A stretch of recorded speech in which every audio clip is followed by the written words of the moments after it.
আজি মই ৰান্ধিবলৈ লৈছোঁ সৰিয়হৰ লগত মাছ ফ্ৰাই, এটা ধুনীয়া ৰেচিপি, সহজতে বনাব পৰা।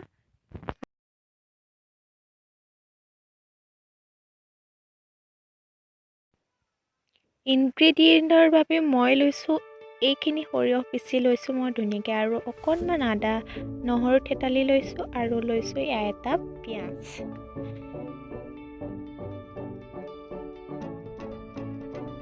মই এই দুপিচ মাছ লৈছোঁ। মাছ দুপিচত মই হালধি আৰু নিমখ সানি লৈছোঁ। মাছ মই দুপিচেই লৈছোঁ কাৰণ মানুহ তাকৰ, আৰু লগত মই এয়া পিচি থোৱা সৰিয়হখিনি দি দিছোঁ।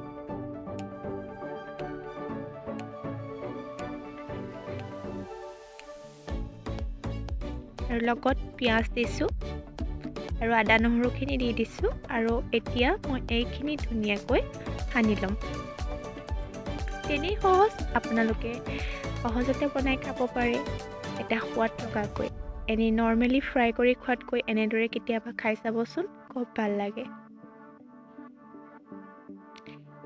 এইখিনি মই এনেদৰে ধুনীয়াকৈ সানি ল'ম।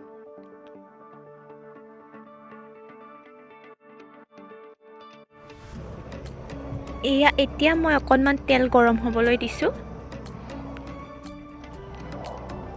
তেলখিনি গৰম হ'লে মই এতিয়া মাছ কেইপিচ দি দিম তাত।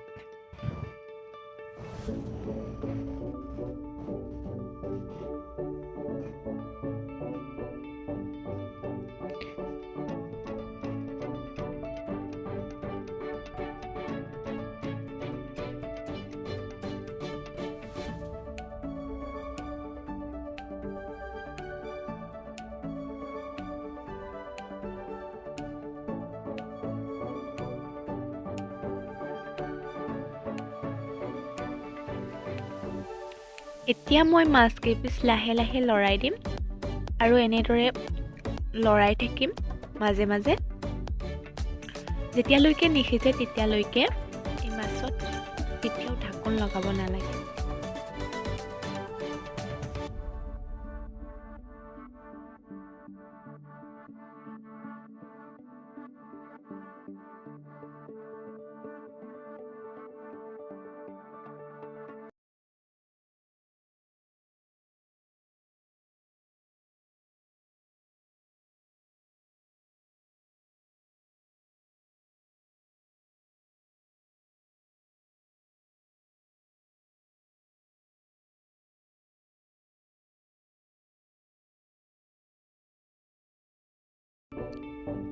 এইয়া আমাৰ মাছ ফ্ৰাই হৈ গ'ল।